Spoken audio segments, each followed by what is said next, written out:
Good morning, everybody, and we are lighting the candle, a world that works. I've forgotten how many episodes this is, but it's starting to be a few, no doubt about it.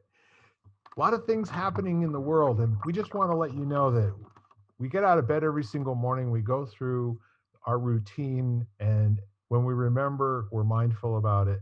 And the main thing that we're here to talk about and to generate is some peace and quiet in the world and an opportunity for you to find empowerment by being a participant in this conversation. We know actively you're going to be listening to this in the future, but I want you to know that energy is not temporal. It has nothing to do with right now versus next year versus last year. What if the conversation that we're having right now, you're an active participant in just because you're engaging in it at some point? That being said, where we are right now is we're casting a pebble in many ponds. The ponds in the past, the ponds in the present, the ponds in the future. And those of you that believe in the omniverse or the multiverse, or maybe a verse from Shakespeare's quatrain, whatever. The whole idea here is we're looking to empower each other in this. And that's kind of our gauge to determine whether or not we're providing an opportunity of value for you, our listeners. And ultimately, that's really what we're going for here. An opportunity to be quiet in a sea of noise that makes no sense and is designed to make no sense. How about you quiet your mind for a moment and you allow the sense to come to you and then generate your new sense coming from who you are and why you were placed here on this planet. It's a gift. We honor you for that gift, and we want to be the energy today that makes your gift worthwhile. That's a little intro that just kind of comes from the heart. I don't think I've ever said those words quite like that before, but I want to identify myself. I'm not just some random guy out there in pod world or podverse. I'm Bill Correll, and I have two dear friends here with me, co-hosts, as a matter of fact, two of the original anchors. I've got Lisa Sheehan, and she'll tell you a little bit more about herself. And I've also got my good buddy, Ken Caputo. There's been so much going on in the world. And something kind of just came to me this morning. And I'd like to see if we could, because we like to, I have the power to generate where the conversation goes in the beginning. Then after that, I try to grab the tail. But in the meantime, two words that come to me today are certainty and curiosity. So, Lisa, what do you think? Is that a good place for us to start playing in the sandbox today? Yes, it's a very nice sandbox. I'm curious about it. But certainty. Well, I think we've dealt with curiosity before. Actually, I think we've dealt with both words almost before. I'm trying to think if certainty was actually specifically one of them. But lately, I've been dealing with like nothing is certain, except like the old adage, death and taxes. But and curiosity is how we should be almost all of the time. So that's how I look at both of those words simply. Good start. Anything else? I'm complete. All right. So we have a working definition from the good book of Lisa. And any thoughts coming to mind? For me? Yeah. So curiosity is an interesting one. I have a newer friend who, very brilliant man, and he kind of voices a lot that curiosity is sort of at the heart of all things, like, finding peace in your life, or, maybe certainty. I'm not big on certainty. Certitude, I think, is a word that I prefer, which can be a little bit, have some impermanence to it, but it can serve you in the moment. But it's just interesting. This is someone who works with, he's an acupuncturist and, works kind of in people facing various challenges or whatever. And, he always has voiced that when he helps someone remember to be curious about whatever their circumstances are, that opens things up. Whereas, if they're in a judgment mode or a crisis mode or that kind of thing where they aren't open to be curious about the circumstances, whatever they are, it becomes, they become locked into a box, they become rigid instead of flexible. So, and personally that really resonated with me because that was one of the things that made it so easy in a way to tap into the energy of children, is just make space for their natural curiosity to bubble to the surface, and all kinds of interesting things would start to happen. So, so I think reminding ourselves, to stay curious or to be curious can be a very powerful thing.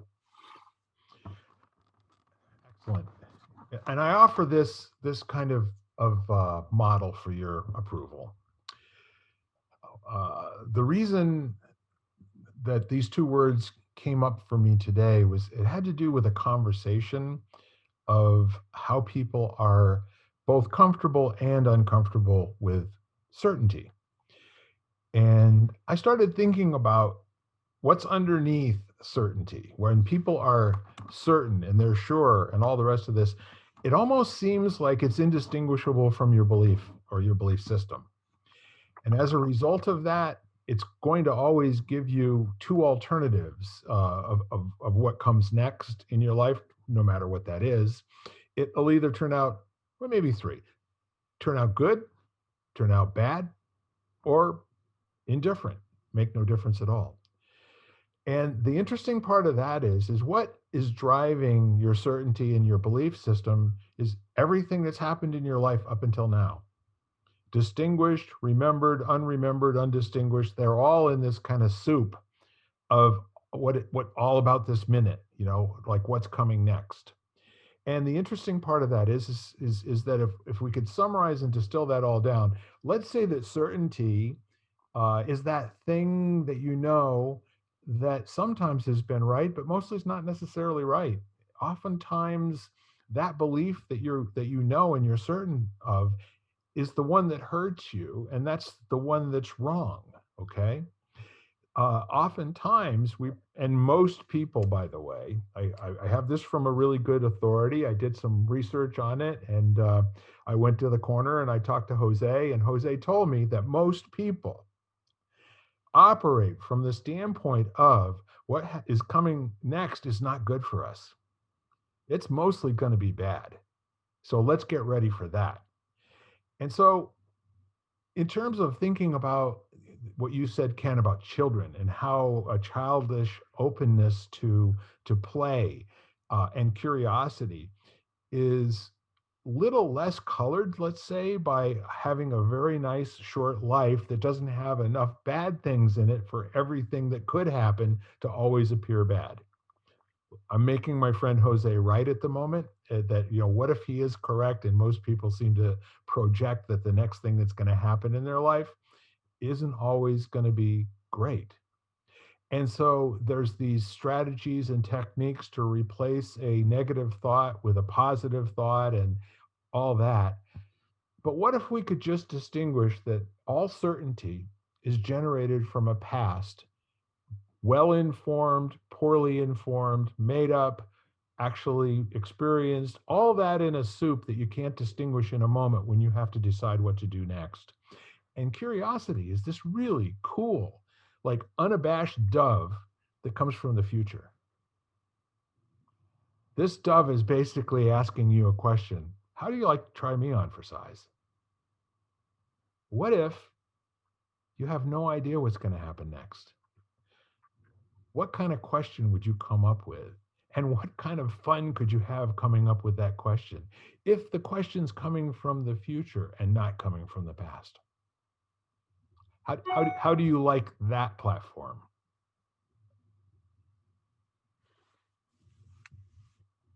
It's a great leaping point.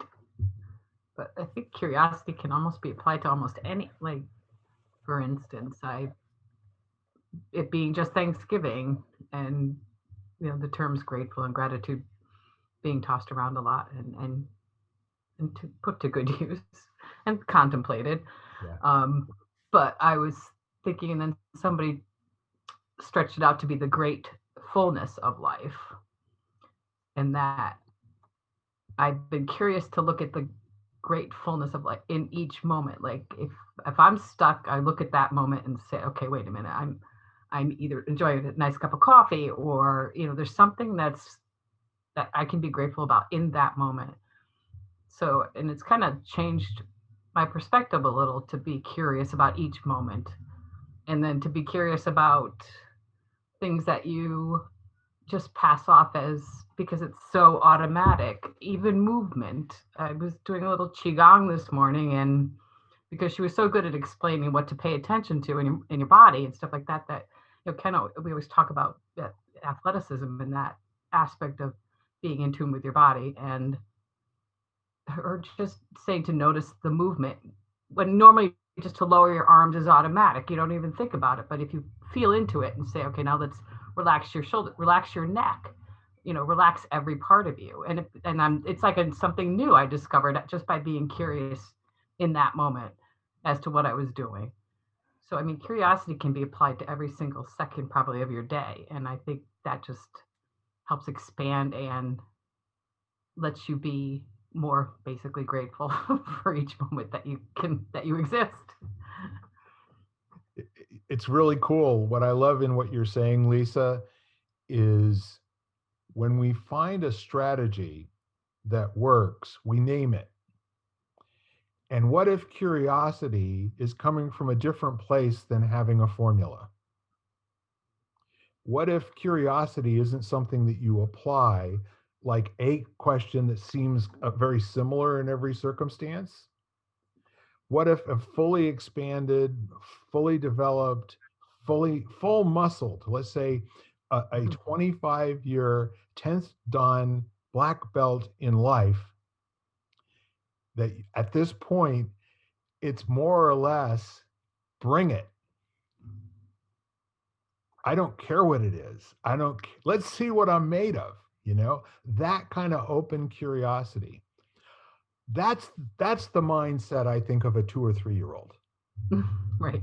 Right? So that kind of childlike behavior, which I really love when human beings take a moment of their life and decide to behave that way in an appropriate way, because you have to make an appropriate decision in circumstances, when you're a person who's 67, 68 years old, there's some things that I can do that would really not be a fantastic idea, and could be coming from full on curiosity and having a very well-developed sense of that.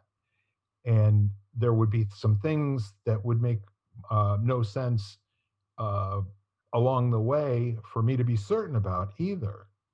So there's always this, I think today I'm creating this conversation about struggle and conflict between our certain mind and our curious mind.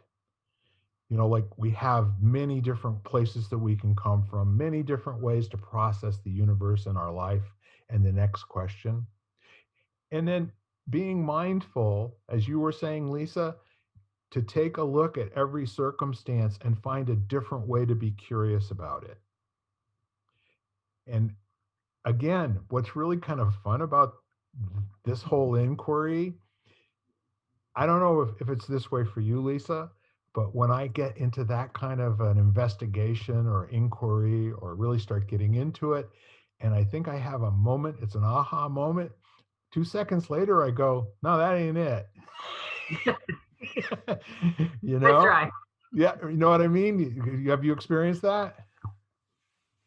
Oh yeah, well, definitely. I think that's the fun of it too. I mean, to try something and then say, no, that wasn't it. But what else can I try? To be curious again. Yes. Yeah. Where do you think we have the opportunity to be like full on, full tilt boogie, bull goose loony curious? I can't see a time when you know, how could you not be in almost every moment? I mean, I'm sure we all get lost in work and things like that, but curiosity can come in any moment. And it could start with I was watching or listening to Mel Robbins the other day, and she was talking about how, like you were saying, that people think that the next moment is going to be something horrible. But she says how people wake up in the morning, like going into when they face the mirror first thing in the morning, most people, don't like, well, a good majority of people don't like what they see. A very high majority can't even look at themselves. So I mean, it's creative, it's selective sight. So if you could start off your day by actually looking at yourself and being curious about who that person is in the mirror and what you want that person's day to be like, I think that's a good start. Then the rest will just follow with more curiosity. If you start that way, the rest of your day could be immensely more entertaining. I can see the beauty of being able to live with that moment where you kind of like startle yourself looking in the mirror going, Ken, you don't have as long hair as I do, but I mean, I actually make what's his name in Back to the Future look like he's from GQ, when I get out of bed in the morning, it's not a pretty thing and probably not good for children and other living things if you know what I mean. But so the thing of it is do you think that curiosity can be a domain of exploration in and of itself to no end, other than just having fun in your life and playing? It's a it's an approach, I guess. I guess it depends on how you choose to walk the path of your life. I mean, if you have someone that's, let's say maybe they're, I don't know, they're an academic and they're mostly interested in observing, you know, how things evolve, and they're not really interested in doing much more. I have a friend, he's like a scribe, he documents, and he doesn't really create anything. He teaches a little bit, but it's really just he's constantly curious about how things are unfolding and manifesting, and he just likes to record it all. So, and there's a lot of value in that, and often I'll access him for information that I can act on in some way, or that can help me with a project I'm doing. So he's kind of more of an observational, path in his life, where I've chosen a more active kind of, I'm trying to create transformation, through helping other people figure out what they do best. So I guess, you know, how your relationship to curiosity in a sense would be dictated by how you choose to walk the path of your life.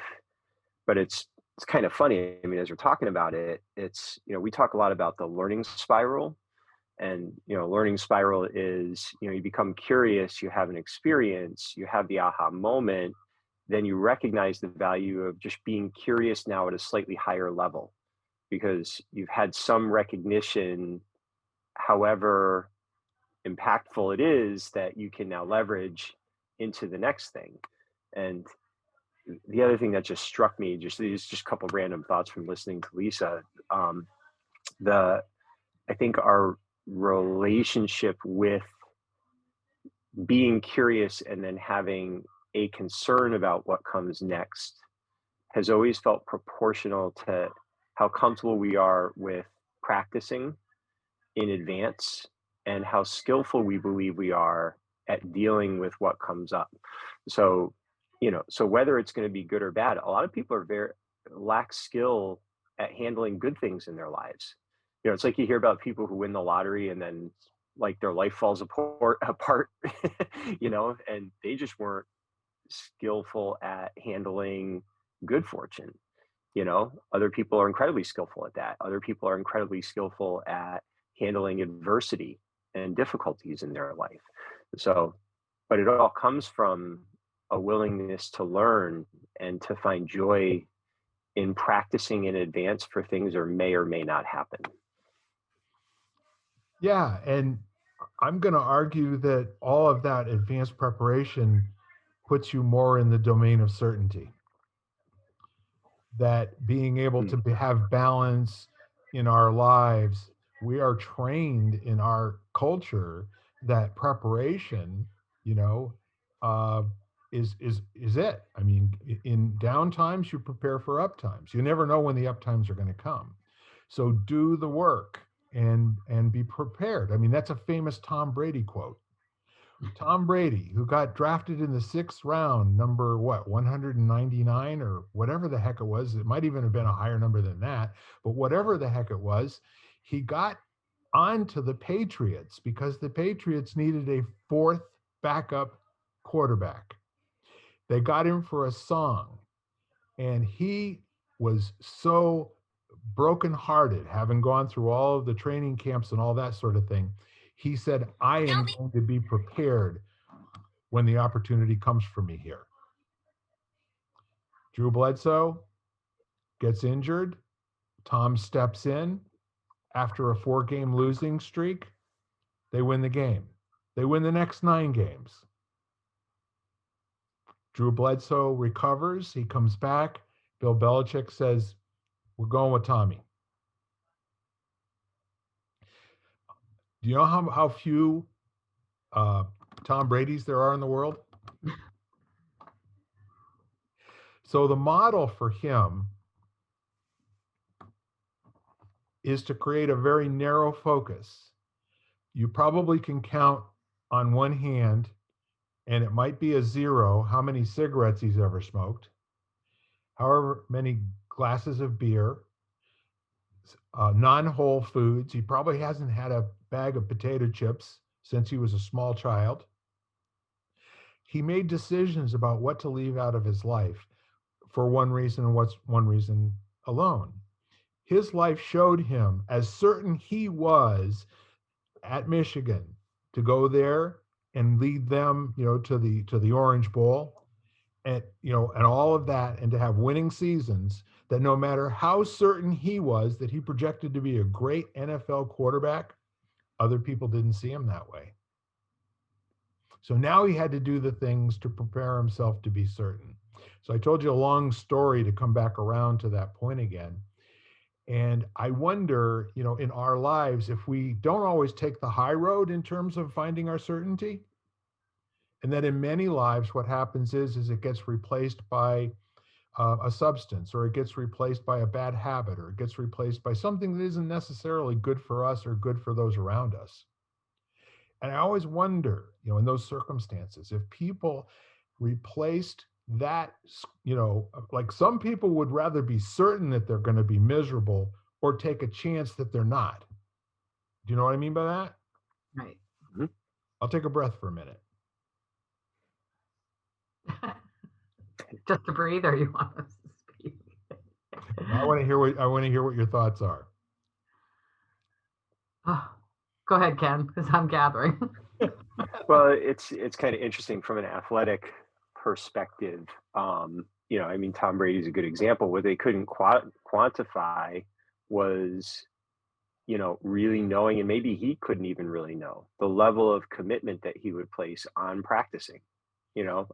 That's what's made him great, is he figured out how to practice for him to continue to operate at a high level for a prolonged period of time, mentally, physically. And it's funny, if give me 50 guys all do the exact same diet and regimen, and you probably wouldn't have the same result. They would be the only way you're able to do that is by staying curious, like we talked about, and then having that commitment to making choices that move you in the direction that you want to go. And I think that's an interesting thing. As a lifelong athlete, and now, I'm starting a new adventure, with a new discipline, and, it's going to be pretty intense. And it's this constant kind of dynamic of questioning, should I train hard today? What is my body telling me? Should I serve myself mentally by having pizza, and not, I have no desire at this point in my life to have the level of discipline where I'm living on food that's nutrient dense but not enjoyable. I'm gonna I'm going to enjoy my life. And if it means that I don't win a world championship, I don't really care, you know. But at the same time, you know, the you know, my goal is on the other side of this experience to have continued to live a life where my health span has been improved by the process. So that's my goal. So, you know, so if you're thinking in terms of health span and you're curious about that, it's you can't be all athlete all the time because now you're not focusing on the other areas of your life that have value, like relationships, you know, and your mental state, you know, and how balanced you are in that. So it's just kind of interesting that, you know, I think that a lot of times where we get stuck and we forget curiosity is when we look at a Tom Brady and we think, well, if I just do like he did, I'll be like him. Yeah. And that is completely inaccurate. You actually, you know, the guy who's the actor who's Thor, what's his name? Is it Chris Evans? Maybe You lie No. and I'll I swear to I it. don't know. Yeah. Yeah, he's like really big, muscular Oh, guy. yeah. So, and you know, yeah, he's and his trainer, you know, said because people are asking what's his secret, and his trainer said part of it is just who he is in genetics. He says I do the same workouts and this have the same nutrition plan as I train him on. We don't look the same. You Yeah. know, he's got a better physique than me. He's stronger than me. It, he's him. So even though we're applying the same exact things, we're getting slightly different results. We're both in shape. We're both fit. Blah blah blah blah. So you know, so I don't know. This is meandering a little bit, but I guess No, we don't there's do a that around here, caution. Ken. Yeah, I guess it's just the caution of when you're applying curiosity, have a little bit of an understanding of how you're looking for that to manifest in your life. I think that's where the certainty is, you know, like the certainty of who it is you choose to be and what you value. And of course that can change, but you know, you can get curious about things and it can take you in directions in your life that you weren't really planning to go and then end up realizing that maybe you got to backtrack a little bit. So, but the quicker you notice that, the easier it is to course correct and continue to navigate whatever success means to you, you know? Lisa, you're I'm thinking smiling. of certainty is after hearing Ken and everybody else, like certainty is overrated. It's like, how can you, yeah, there's not much you could be so certain in that it won't possibly ever change. Like Ken was saying, you know, you can't, then you come up against what actually happens when you did, you know, met obstacle A, or practice till you reach the level that you thought was going to be perfect for your next step, next part in the journey. But now you've realized, no, well, maybe I don't even want to go on this journey anymore. So there's certainty is kind of like an obscure, unattainable almost aspect of life. Hey, what if it's a mirage? What if it's just purely an imaginary concept and construct that is designed to lead you down the path of self-destruction?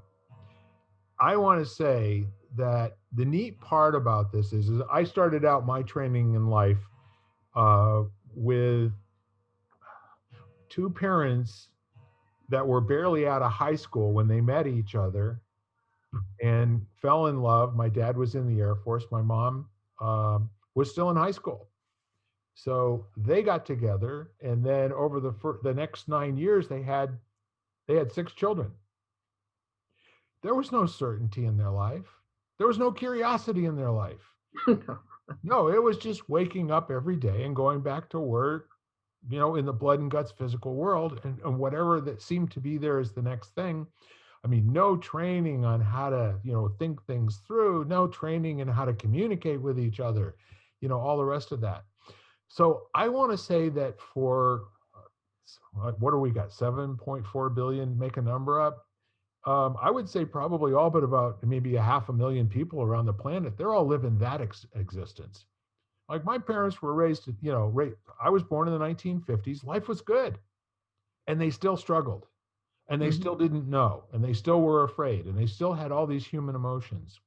It is actually this conversation that we're having right now, talking about curiosity and certainty.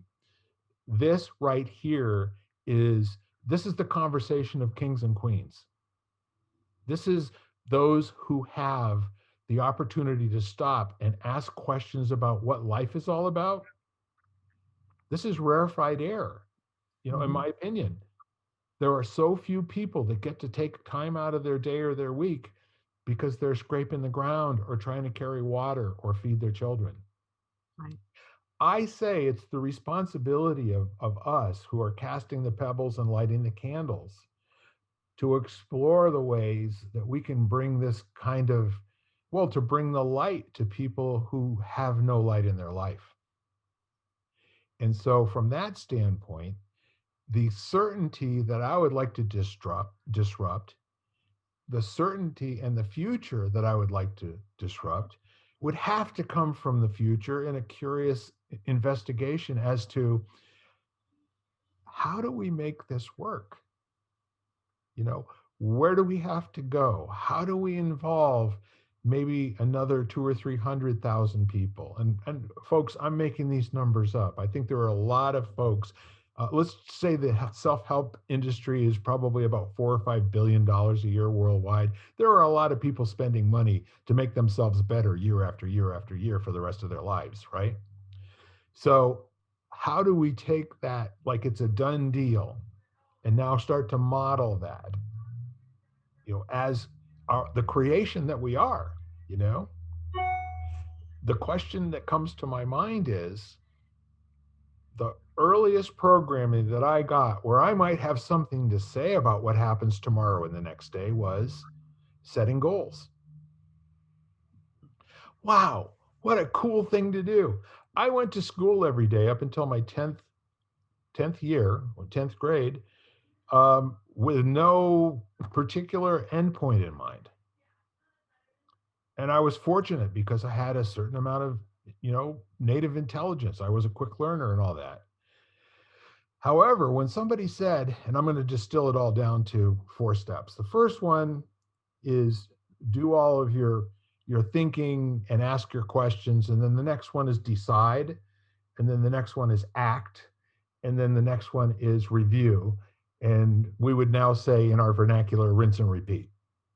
That's that whole spiral of learning, that you do these things in this order. And there are a lot of elegant ways to express that. And there have been many, many beautiful things that have been written. And Ken, you've written some really great, great work on that whole training method, with the Tao symbol going through time and just replicating itself over and over and over again. So the point is to kind of like step back for a moment and say, what needs to be disrupted in terms of our group think, in terms of our group operation, our behavior? What needs to be disrupted so that certainty about how life is going to be, and that there will always be people who are struggling and there'll always be people who have everything. And maybe there's another possibility. The first thing that came to my mind was the danger of 2 words, of using always and never. I think that keeps people stuck, and I think we've seen a lot of that in conversations today, where it's always been that way, this way, so how, it can't change. It's never going to be different. I think if you just take those 2 words out of your vocabulary and try to see, well, what is possible? How could we think differently? And it's going to take that kind of imagination and curiosity to break free from things that we believe that we are stuck in, that we're certain that we're stuck in. So. Yeah, that stuckness is it also distills down to 3 words: how it is. It's how it is. Or that's how I am, or that's how. Yeah. So that's how I've always been. Go ahead, Ken.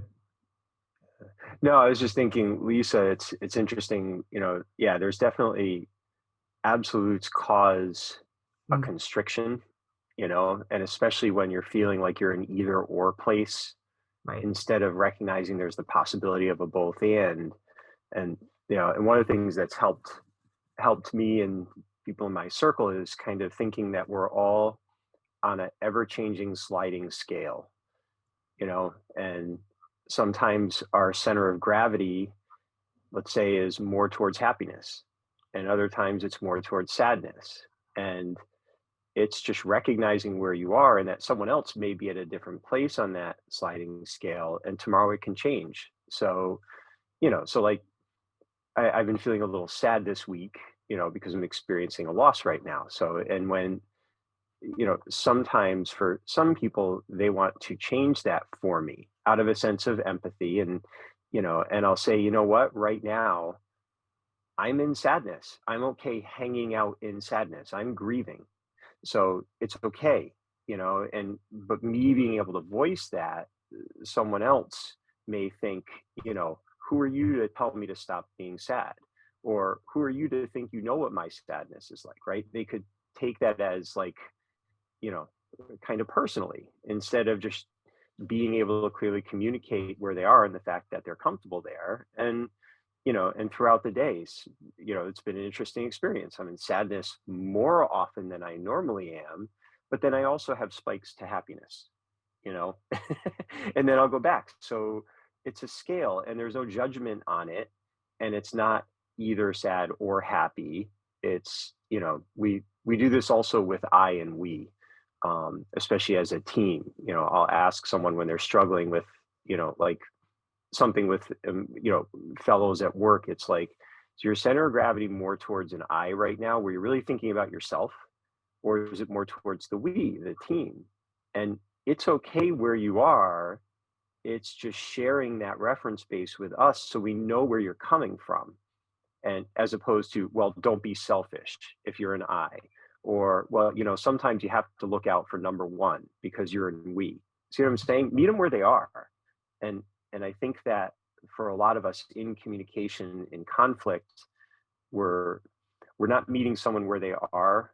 We're either happy that they're where we are, or we're trying to move them to where we are. And that creates tension, because now you've got that either or. Either you're like me or you're not. And what are your choices? I'm happy that you're like me, or I'm going to be in disagreement with you because you're not like me. Does that make sense? It absolutely does. And it's the beginning, in my opinion, of the next step, which is to invite each other to meet somewhere. The being open to accepting where you are and coming from where I am. I can now, when you get that and we've authentically shared with each other that, like, using the word okay and not okay, I'll take it into an area, where most people can identify with this immediately. It's like, if I were to ask you, Ken, how long does it take to grieve? You'd have to either come up with an answer or tell me, I don't know, I'll be done when I'm done. Well, then I can ask somebody, how long does it take you to take a shower? You stop and think about it. The amount of time that it takes to take a shower has an awful lot to do with how long it takes for the water to get to the temperature that you want, how long it stays there, how much, your regimen has to do with cleaning everything on your body. Because I not only wash this beautiful head of hair, I also, apply a particular kind of a face thingy and beard thingy so that I don't dry out. And so the amount of time that it takes to take a shower, I'm done with the shower when I'm done with the shower, or the warm water runs out, whichever comes first. So the whole idea of both being in different showers, a shower of I want to help you and I want to make you feel better.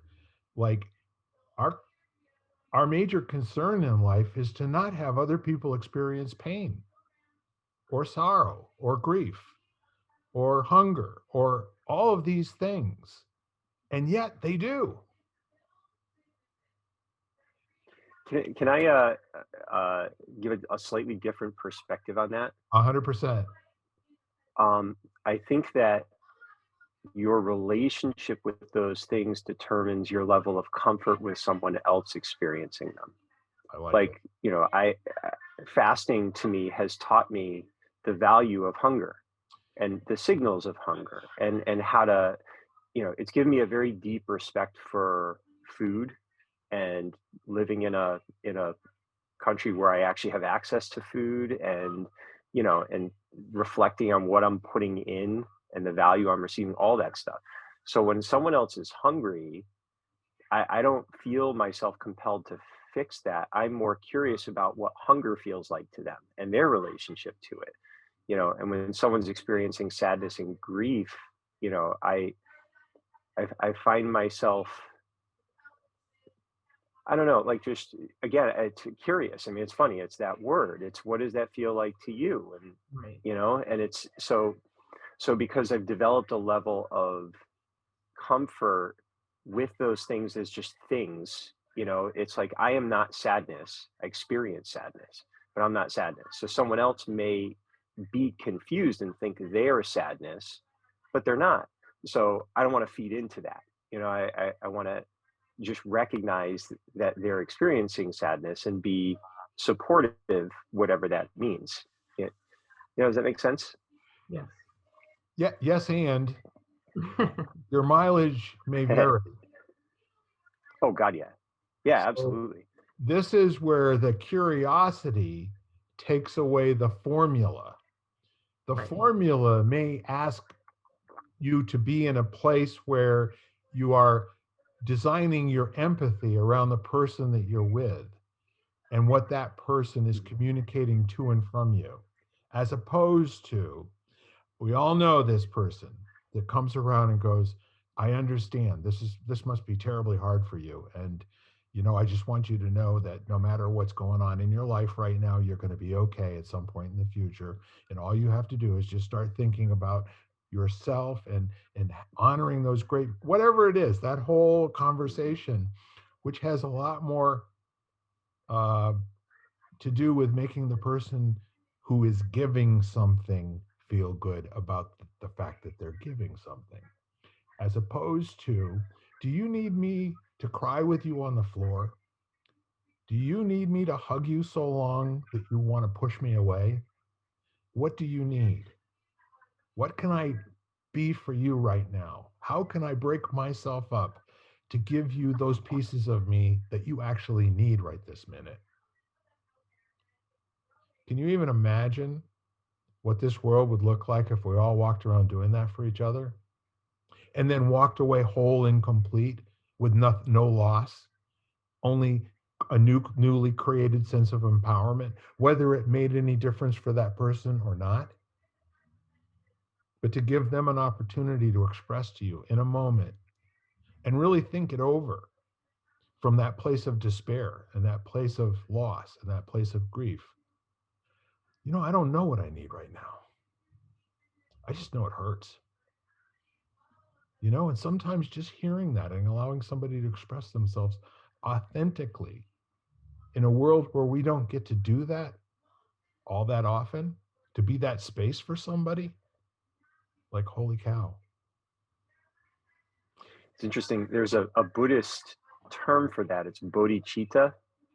And it's when you have bodhicitta, when your every moment is committed to service to sentient beings. Like, you're just serving them. Your every thought, it's like, you know, so it's like the highest level of what you're talking about, which, you know, is part of stepping onto the bodhisattva path, where you're kind of serving humanity. And the reality of it is, it doesn't happen very often. Never like happens the one way that person in Steely a Dan said. generation, you know.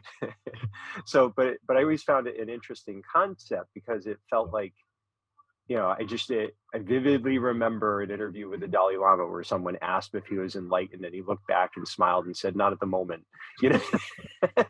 And it's like, so, you know, so being able to, but you can touch it, you know, so that feeling that you're talking about, you know, I think it's important to give ourselves permission to not feel that we have to live there, and when the circumstances create the place where we recognize it and we do, you know? And then if it doesn't work out, that's okay too. Like, I think I put a lot of pressure on myself at one point, trying to commit my life to helping others and lost too much became kind of self-sacrificing. And that pulled me down to where I wasn't actually very helpful to others anymore. So I'm like giving them all the hugs till they don't need it anymore.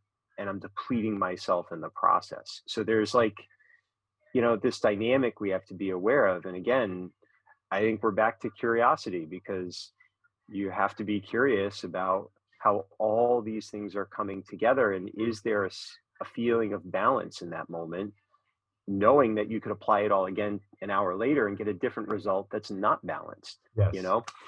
I think that's why it's so hard. This is a I, complicated thing. I really love what you're saying, and what keeps coming to my mind. Do you want the blue pill or the red pill? Yeah. The blue pill. The blue pill is the one that you take that is a placebo for you. Go back to where you think everything is all right. You're full of crap, but you think everything is all right, right? Yeah. The red pill is bring it. I have no idea. Let's see how far I fall, and let's see if I'm still okay after we hit the bottom, or we hit wherever we hit, or we don't hit anything. So are we basically saying that one of the pills is curiosity and the other is certainty? I just really distilled it down to that, didn't I? Come on. The red pill or the blue pill, Neo, which is it going to be? Yeah. The remarkable thing here is, and I'm really hoping that you can experience this at home, or you have, is that by touching each other, intimately in conversation, we are acting. We are creating a response in each other and you, the listener, and you're creating that response in us. And that's why we're here. So I think the other neat thing, that I mentioned earlier is that formula, the 4-step, where you do your thinking, then you make your decision, and then you do the action, and then you review where what did you learn from that circumstance. That invites failure.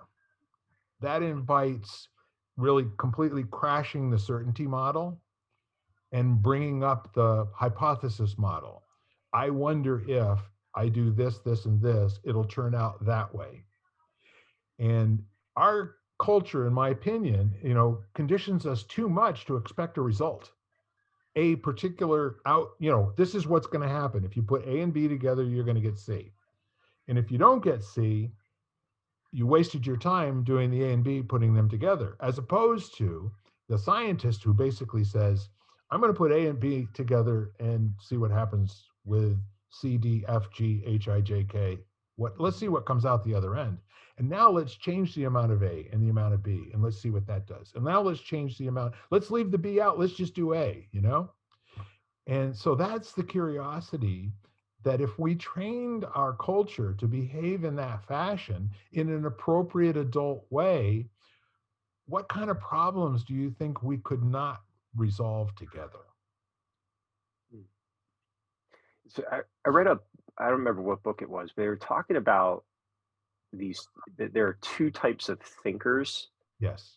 And I'm pretty sure it was experimental thinkers and conceptual thinkers. Yep. And a conceptual thinker is someone who likes to play with the ideas first and kind of follow all of before they do something. Where an experimental thinker wants to just do something and then assess the result, whether it was a success or failure. So it's like a more active approach. And it was really an interesting thing, because I started noticing it, teaching kids especially, where some of them would get this itch. They just wanted to try it, and if I tried to tell them, well, let me finish explaining, I'd lose them, so I'm like, go ahead, try it. And then they'd mess it up, and it's like, how'd that work out? Not good. Why? They were curious. Others, if I tried to just get them going and they didn't fully understand it, it would create anxiety for them. So it was interesting. And once, and I'd have the conversation with them, oh, you're this kind of thinker, is your first instinct, then that like took the pressure off of them, that recognition of that. So, and I wonder, Bill, if that's part of, again, thinking in terms of disconnects. If you're an experimental thinker and your assumption is that everyone else processes the way you do, you're going to have like, you're going to be 50-50 right. I don't know what the percentages are. And I'm sure there's more to this, but, but if you run into someone who wants to explore it more on a mental plane first, and you're like kinesthetic and let's do it, there's going to be a disconnect there that could easily be resolved if you just had the conversation, you Yeah. know? So, but you got to know, you have to be curious about how they process. That was another one. The multiple intelligence stuff was fascinating to us as I learned about that. Some kids, to learn a kata, a martial arts form, if they were math logic and we gave them a series of numbers, they'd rock it. Others were spatial, so we'd show them a map and they'd do amazing. Others were verbal, we describe it, and so each one would learn the same thing, but through a lens that worked for them. So we had to be very curious about how we could position them, to best succeed in their learning style.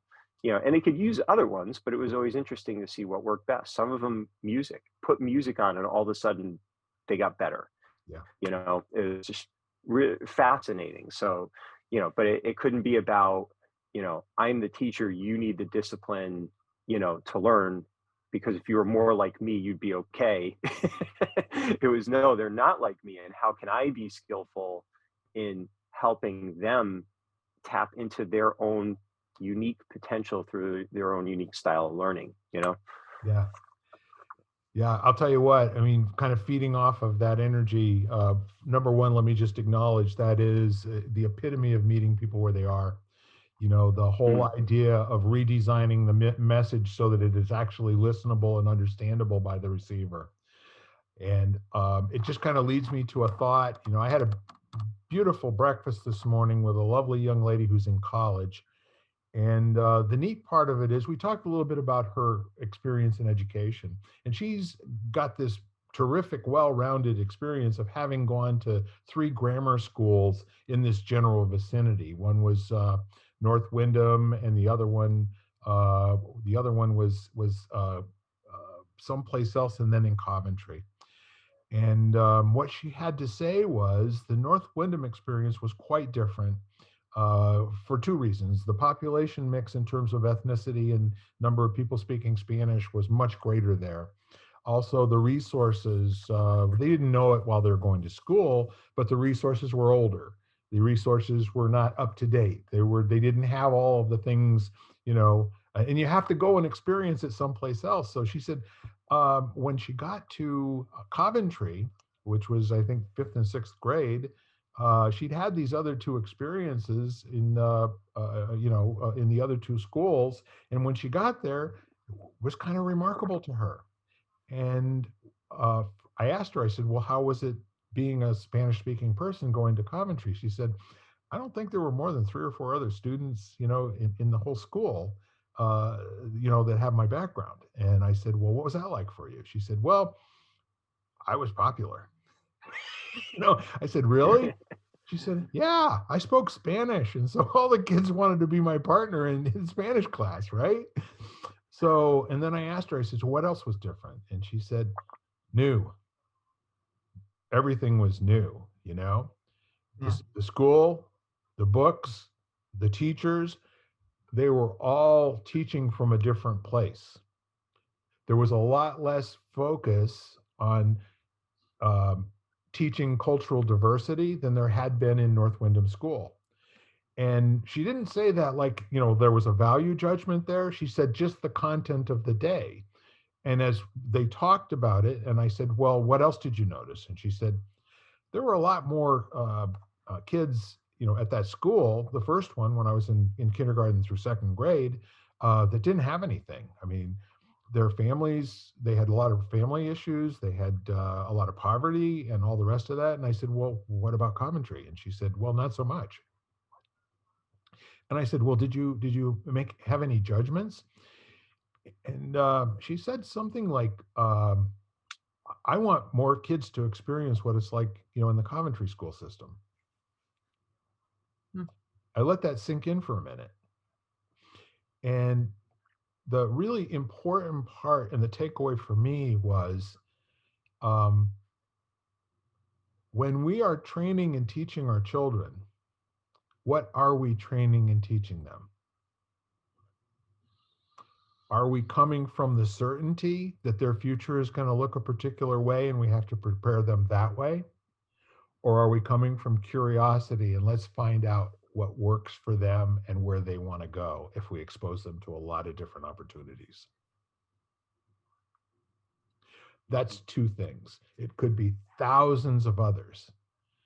But if every single premise, every single question started out with the words, what if? You know? With curiosity.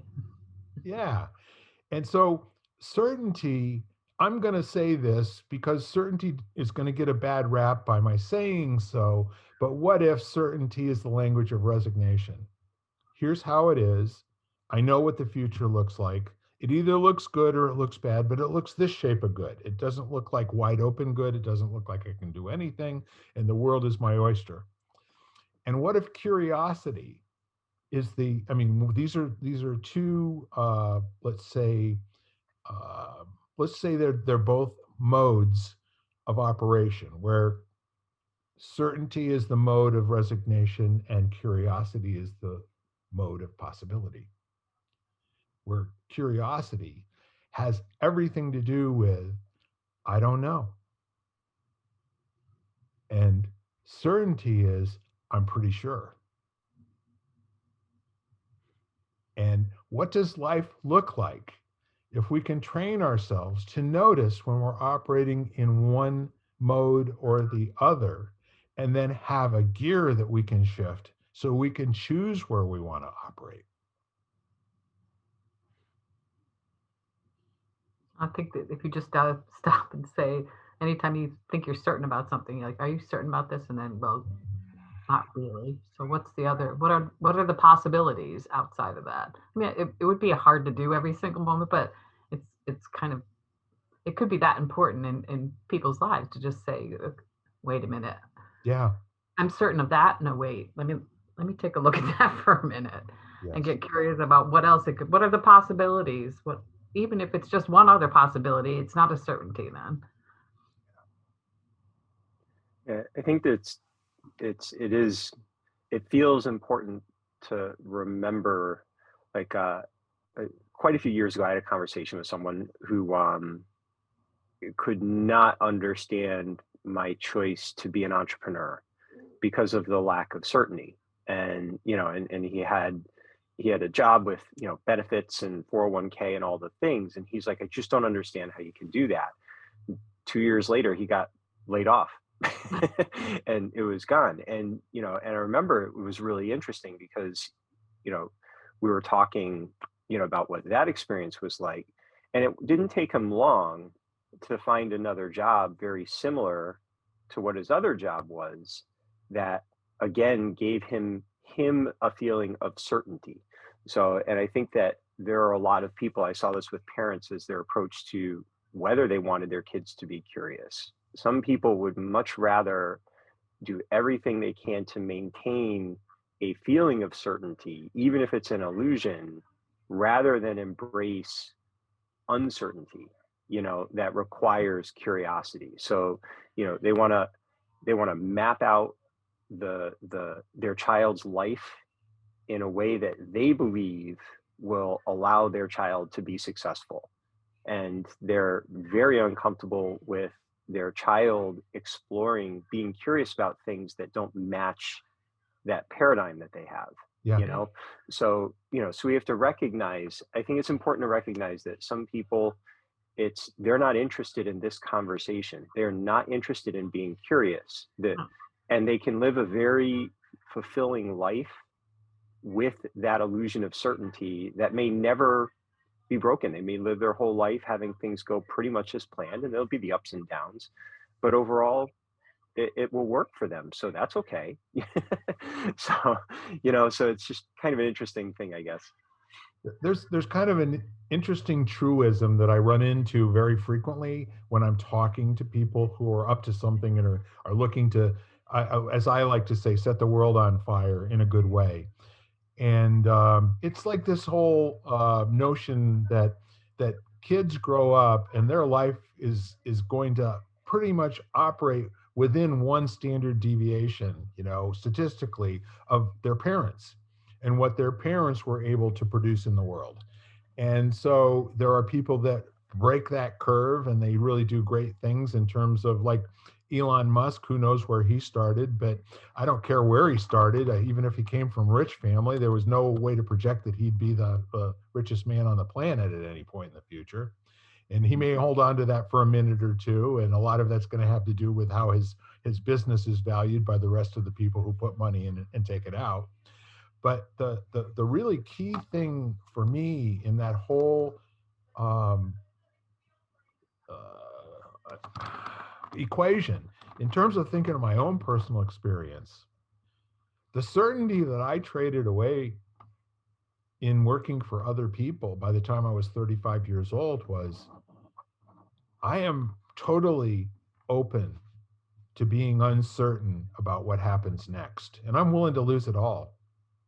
And at that point, what I thought was a lot was minuscule compared to what the next 30 years have generated for me in all areas, especially being able to sit and say some things that I'm not right all the time, not even probably a tenth of the time, but I speak to get other people that are smarter than me to sit up, take notice, and start talking to.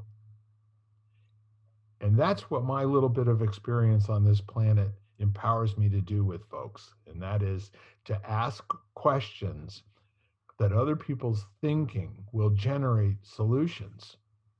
If I'm involved in that, that's cool too. I'm not going to like start a fire and walk away if you need me. However, I walk into a room really hoping with all my heart I'm not the smartest guy there.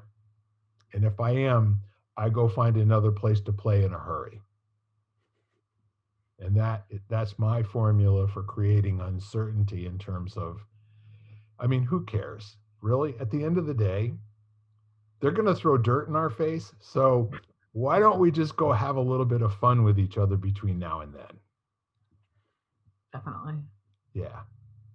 So all of that said, Ken, any parting thoughts for us? And I think we've done a pretty good job of beating up, curiosity and certainty today. And the neat part of this is, Lisa, no matter how many times we talk about a word, have you noticed it's never the same conversation? No, it never will be. Never will. I was just trying to think if we had before. Yeah. Yeah, I will say one more thing, and then I'll intend for this to be the last thing I say, but who knows? Gino Oriama, one of my favorite quotes of his is, "You can never stick your foot into the same river twice." Mm-hmm. I say that conversation is like that too.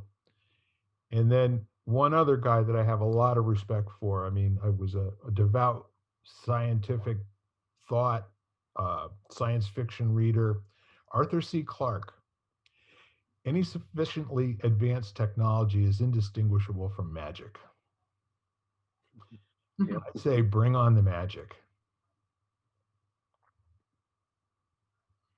And magic is curiosity.